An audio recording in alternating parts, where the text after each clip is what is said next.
Hi everyone, this is the part 2 of me reading my most favorite book ever, As a Man Thinketh. We are on the chapter 3, so let's begin. Effect of thought on health and body. The body is a delicate and plastic instrument and responds readily to the thoughts by which it is impressed, and habits of thought will produce their own effects, good or bad, upon it. Effect of thought on health and the body. The body is the servant of the mind. It obeys the operations of the mind, whether they be deliberately chosen or automatically expressed. At the bidding of unlawful, unhealthy thoughts, the body sinks rapidly into disease and decay. At the command of glad and beautiful thoughts, it becomes clothed with youthfulness and beauty. Disease and health, like circumstances, are rooted in thought. Sickly thoughts will express themselves through a sickly body. Thoughts of fear have been known to kill a man as speedily as a bullet, and they are continually killing thousands of people just as surely, though less rapidly. The people who live in fear of disease are the people who get it. Anxiety quickly demoralizes the whole body and lays it open to the entrance of disease, while impure thoughts, even if not physically indulged, will soon shatter the nervous system.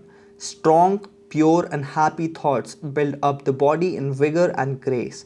The body is a delicate and plastic instrument which responds readily to the thoughts by which it is impressed, and habits of thought will produce their own effects, good or bad, upon it. Men will continue to have impure and poisoned blood so long as they propagate unclean thoughts. Out of a clean heart comes a clean life and a clean body. Out of a defiled mind proceeds a defiled life and a corrupt body. Thought is the fountain of action, life, and manifestation. Make the fountain source pure, and all will be pure.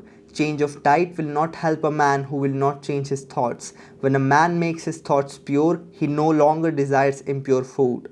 Clean thoughts make clean habits. The so called saint who does not wash his body is not a saint. He who has strengthened and purified his thoughts does not need to consider the malevolent microbe. Your mind determines your health. If you would protect your body, guard your mind. If you would renew your body, beautify your mind. Thoughts of malice, envy, disappointment, despondency rob the body of its health and grace. A sore face does not come by chance, it is made by sore thoughts. Wrinkles that mar are drawn by folly, passion, and pride. I know a woman of 96 who has the bright, innocent face of a girl. I know a man well under middle age whose face is drawn into inharmonious contours. The one is the result of a sweet and sunny disposition, the other is the outcome of passion and discontent. As you cannot have a sweet and wholesome abode, home, unless you admit the air and sunshine freely into your rooms, so a strong body and a bright, happy, or serene countenance, face, can only result from the free admittance into the mind of thoughts of joy and goodwill and serenity. On the faces of the aged there are wrinkles made by sympathy, others wrought by strong and pure thought, and others carved by passion. Who cannot distinguish them? With those who have lived righteously, age is calm, peaceful, and softly mellowed, like the setting sun. I have recently seen a philosopher on his deathbed. He was not old except in years. He died as sweetly and peacefully as he had lived. There is no physician like a cheerful thought for dissipating the ills of the body. There is no comforter to compare with goodwill for dispersing the shadows of grief and sorrow. To live continually in thoughts of ill will, cynicism, suspicion, and envy is to be confined in a self-made prison hole. But to think well of all, to be cheerful with all, to patiently learn to find the good in all, such unselfish thoughts are the very portals of heaven, and to dwell day by day in thoughts of peace towards every creature will bring abounding peace to their possessor. Chapter 4, Thought and Purpose, and this is my favorite chapter. He who has conquered doubt and fear has conquered failure. His every thought is allied with power, and all difficulties are bravely met and wisely overcome. Thought and purpose. Until thought is linked with purpose, there is no intelligent accomplishment. With the majority, the ship of thought is allowed to drift upon the ocean of life. Aimlessness is a common vice, and such drifting must not continue for him who would steer clear of catastrophe and destruction. They who have no central purpose in their life fall an easy prey to petty worries, fears, troubles, and self pityings, all of which are indications of weakness which led just as surely as deliberately planned sins, though by a different route, to failure, unhappiness, and loss, for weakness cannot persist in a power evolving universe. A man should conceive of a legitimate purpose in his heart and set out to accomplish it. He should make this purpose the centralizing point of his thoughts. It may take the form of a spiritual ideal or it may be a worldly object according to his nature for the time being, but whatever it is, he should steadily focus his thought forces upon the object which he has set before him. He should make this purpose his supreme duty and should devote himself to its attainment, not allowing his thoughts to wander away into ephemeral, short-lived fancies, longings, and imaginings. This is a royal road to self-control and true concentration of thought. Even if he fails again and again to accomplish his purpose, as he necessarily must until the weakness is overcome, the strength of character gained will be the measure of his true success, and this will form a new starting point for future power and triumph. Those who are not prepared for the apprehension of a great purpose should fix the thoughts upon the faultless performance of their duty, no matter how insignificant their task may appear. Only in this way can the thoughts be gathered and focused, and resolution and energy be developed, which being done, there is nothing which may not be accomplished. Strength grows with purpose. The weakest soul, knowing its own weakness and believing this truth that strength can only be developed by effort and practice, will thus believing at once begin to exert itself. And by adding effort to effort, patience to patience, and strength to strength, will never cease to develop and will at last grow divinely strong. As the physically weak man can make himself strong by careful and patient training, so the man of weak thoughts can make them strong by exercising himself in right thinking. To put away aimlessness and weakness and to begin to think with purpose is to enter the ranks of those strong ones who only recognize failure as one of the pathways to attainment, who make all conditions serve them, and who think strongly, attempt fearlessly, and accomplish masterfully. Having conceived of his purpose, a man should mentally mark out a straight pathway to its achievement, looking neither to the right nor the left. Doubts and fears should be rigorously excluded. They are disintegrating elements which break up the straight line of effort, rendering it crooked, ineffectual, and useless. Thoughts of doubt and fear never accomplished anything and never can. They always led to failure. Purpose, energy, power to do, and all strong thoughts cease when doubt and fear creep in. Eliminate doubt and fear. The will to do springs from the knowledge that we can do. Doubt and fear are the great enemies of knowledge, and he who encourages them, who does not slay them, thwarts himself at every step. He who has conquered doubt and fear has conquered failure. His every thought is allied with power, and all difficulties are bravely met and wisely overcome. His purposes are seasonably planted, and they bloom and bring forth fruit, which does not fall prematurely to the ground. Thought allied fearlessly to purpose becomes a creative force. He who knows this is ready to become something higher and stronger than a mere bundle of wavering thoughts and fluctuating sensations. He who does this, align his thoughts fearlessly with his purpose, has become the conscious and intelligent wielder of his mental powers. Chapter 5. The Thought Factor in Achievement. All achievements, whether in business, intellectual, or spiritual world, are the result of definitely directed thoughts, are governed by the same law, and are of the same method. The only difference lies in the object of attainment. The thought factor in achievement. All that a man achieves and all that he fails to achieve is the direct result of his own thoughts. In a justly ordered universe where loss of equipoise, equilibrium would mean total destruction, individual responsibility must be absolute. A man's weakness and strength, purity and impurity are his own and not another man's. They are brought about by himself and not by another. They can only be altered by himself, never by another. His condition is also his own and not another man's. His suffering and his happiness is evolved from within. As he thinks, so he is. As he continues to think, so he remains. A strong man cannot help a weaker unless the weaker is willing to be helped, and even then the weak man must become strong of himself. He must by his own efforts develop the strength which he admires in another. None but himself can alter his condition. It has been usual for men to think and to say, many men are slaves because one is an oppressor. Let us hate the oppressor. Now, however, there is amongst an increasing few a tendency to reverse this judgment and to say, one man is an oppressor because many are slaves. Let us despise the slaves. The truth is that oppressor and slave oppressed are cooperators in ignorance, and while seeming to afflict each other, are in reality afflicting themselves. A perfect knowledge perceives the action of law in the weakness of the oppressed and the misapplied power of the oppressor. A perfect love, seeing the suffering which both states entail, condemns neither. A perfect compassion embraces both oppressor and the oppressed. He who has conquered weakness and has put away all selfish thoughts belongs neither to oppressor nor oppressed. He is free. A man can only rise, conquer, and achieve by lifting up his thoughts. He can only remain weak and abject and miserable by refusing to lift up his thoughts. There is no progress without sacrifice. Before a man can achieve anything, even in worldly things, he must lift his thoughts above slavish animal indulgence. He may not, in order to succeed, give up all animality and selfishness by any means, but a portion of it must at least be sacrificed. A man whose first thought is bestial indulgence could neither think clearly nor plan methodically. He could not find and develop his latent resources and would fail in any undertaking.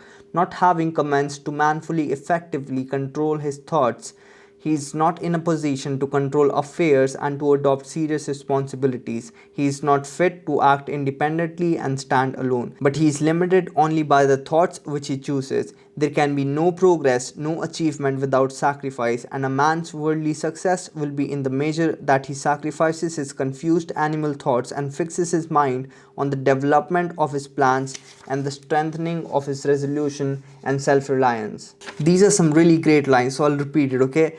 There can be no progress, no achievement without sacrifice, and a man's worldly success will be in the measure that he sacrifices his confused animal thoughts and fixes his mind on the development of his plans and the strengthening of his resolution and self-reliance. And the higher he lifts his thoughts, the more manly, upright, and righteous he becomes. The greater will be his success, the more blessed and enduring will be his achievements. The universe does not favor the greedy, the dishonest, the vicious, although on the mere surface it may sometimes appear to do so. It helps the honest, the magnanimous, and the virtuous. All the great teachers of ages have declared this in varying forms, and to prove and know it, a man has but to persist in making himself more and more virtuous by lifting up his thoughts. You rise or fall by your thoughts. Intellectual achievements are the result of thought consecrated to the search of knowledge, or for the beautiful and true in life and nature. Such achievements may sometimes be connected with vanity and ambition, but they are not the outcome of those characteristics. They are the natural outgrowth of long and arduous effort of pure and unselfish thoughts. Spiritual achievements are the consummation of holy aspirations. He who lives constantly in the conception of noble and lofty thoughts, who dwells upon all that is pure and unselfish, will as surely as the sun reach its zenith and the moon its full, become wise and noble in character and rise into position of influence and blessedness. Achievement of whatever kind is the crown of effort, the diadem of thought. By the aid of self-control, resolution, purity, righteousness, and well-directed thought, a man ascends. By the aid of animality, indolence, impurity, corruption, and confusion of thought, a man descends. A man may rise to the high success in the world and even to lofty altitudes in the spiritual realm, and again descend into weakness and wretchedness by allowing arrogant, selfish, and corrupt thoughts to take possession of him. Victories attained by right thought can only be maintained by watchfulness. Many give way when success is assured and rapidly fall back into failure. All achievements, whether in the business, intellectual, or spiritual world, are the result of definitely directed thought, are governed by the same law, and are of the same method. The only difference lies in the object of attainment. He who would accomplish little must sacrifice little. He who would achieve much must sacrifice much. And he who would attain highly must sacrifice greatly. Chapter 6, Vision and Ideals. Again, a chapter I love. He who cherishes a beautiful vision, a lofty ideal in his heart, will one day realize it. Dream lofty dreams, and as you dream, so shall you become. Vision and ideals. The dreamers are the saviors of the world. As the visible world is sustained by the invisible, so men, through all their trials and sins and sordid vocations, mistaken sufferings, are nourished by the beautiful visions of their solitary dreamers. Humanity cannot forget its dreamers. It cannot let their ideals fade and die. It lives in them. It knows them as the realities which it shall one day see and know. Composer, sculptor, painter, poet, prophet, sage, these are the makers of the afterworld, the architects of heaven. The world is beautiful because they have lived. Without them, laboring humanity would perish. He who cherishes a beautiful vision, a lofty ideal in his heart, will one day realize it. Columbus cherished a vision of another world and he discovered it. Copernicus fostered the vision of a multiplicity of worlds and a wider universe and he revealed it. Buddha beheld the vision of spiritual world of stainless beauty and perfect peace and he entered into it.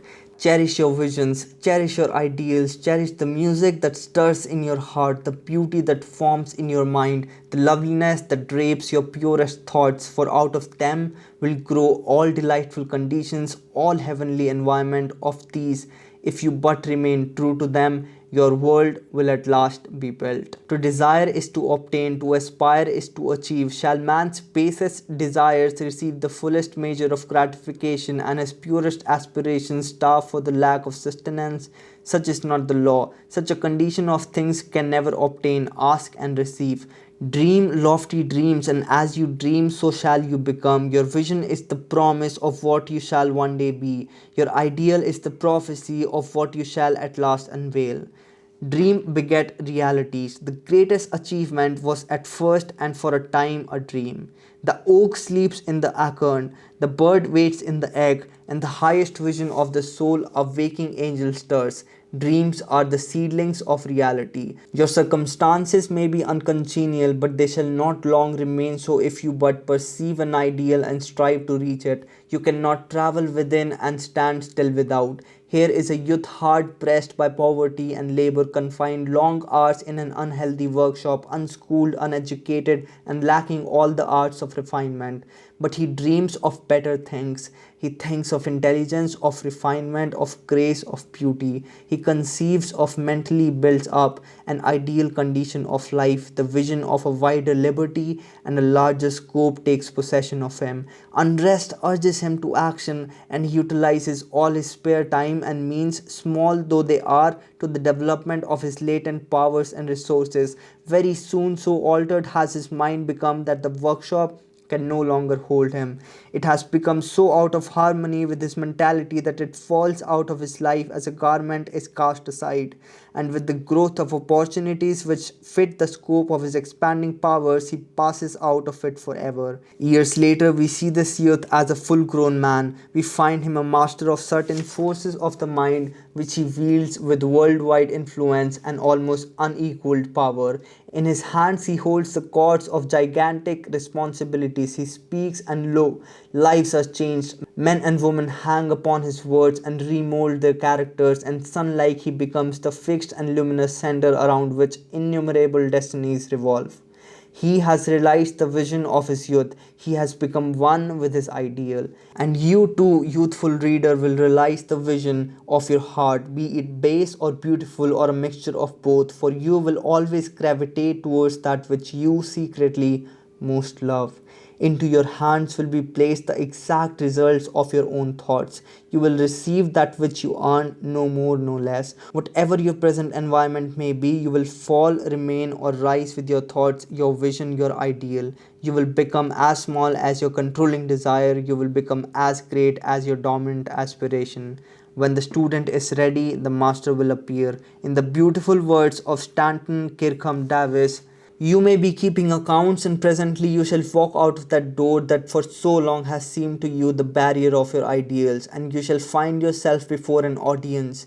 the pen still behind your ear, the ink stains on your finger, and then and there shall pour out the torrent of your inspiration. You may be driving sheep, and you shall wander to the city, bucolic knife and open mouth shall wander under the intrepid guidance of the Spirit into the studio of the Master, and after a time he shall say, I have nothing more to teach you, and now you have become the Master.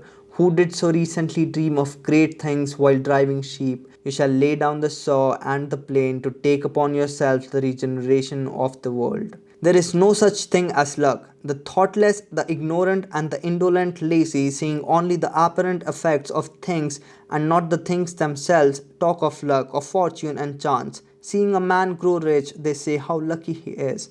Observing another man becoming intellectual, they exclaim how highly favored he is. And noting the saintly character and wide influence of another, they remark how chance aids him at every turn. They do not see the trials and failures and struggles which these men have voluntarily encountered in order to gain their experience, have no knowledge of the sacrifices they have made, of the undaunted efforts they have put forth, of the faith they have exercised that they might overcome the apparently insurmountable and realize the vision of their heart. They do not know the darkness of the heartaches, they only see the light and joy and call it luck. They do not see the long and arduous journey but only behold the pleasant goal and call it good fortune. They do not understand the process but only perceive the result and call it chance. In all human affairs there are efforts and there are results, and the strength of the effort is the measure of the result.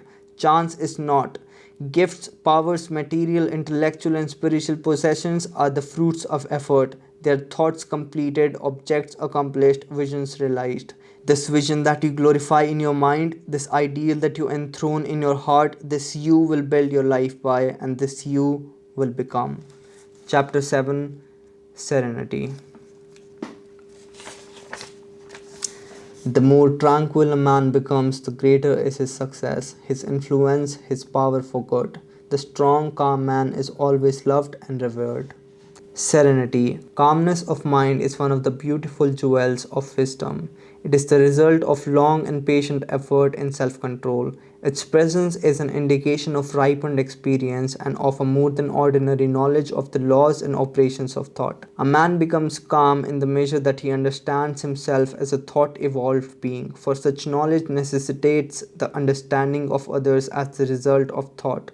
And as he develops a right understanding and sees more and more clearly the internal relations of things by the action of cause and effect, he ceases to fuss and fume and worry and grieve, and remains poised, steadfast, serene. The calm man, having learned how to govern himself, knows how to adapt himself to others, and they in turn revere his spiritual strength and feel that they can learn of him and rely upon him. The more tranquil a man becomes, the greater is his success, his influence, his power for good. Even the ordinary trader will find his business prosperity increase as he develops a greater self-control and equanimity. For people will always prefer to deal with the man whose demeanor is strongly equable, serene. The strong, calm man is always loved and revered. He is like a shade-giving tree in the thirsty land or a sheltering rock in a storm. Who does not love a tranquil heart, a sweet-tempered, balanced life? It does not matter whether it rains or shines or what changes come to those possessing these blessings, for they are always sweet, serene, and calm.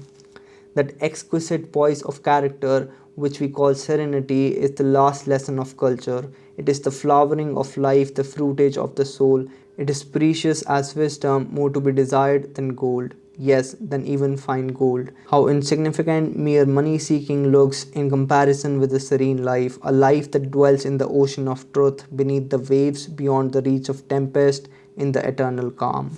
Contentment is an art. How many people we know who soar their lives, who ruin all that is sweet and beautiful by explosive tempers, who destroy their poise of character and make bad blood. It is a question whether the great majority of people do not ruin their lives and mar their happiness by lack of self-control. How few people we meet in life who are well balanced, who have that exquisite poise which is characteristics of the finished character. Yes, humanity surges with uncontrolled passion, anger, is tumultuous with ungoverned grief, is blown about by anxiety and doubt. Only the wise man, only he whose thoughts are controlled and purified, makes the winds and the storms of the soul obey him. Tempest-tossed souls, wherever you may be, under whatsoever conditions you may live, Know this, in the ocean of life, the isles of blessedness are smiling, and the sunny shore of your ideal awaits your coming. Keep your hands firmly upon the hem of thought. In the ship of your soul reclines the commanding master. He does but sleep, wake him. Self control is strength, right thought is mastery, calmness is power. Say unto your heart, peace, be still.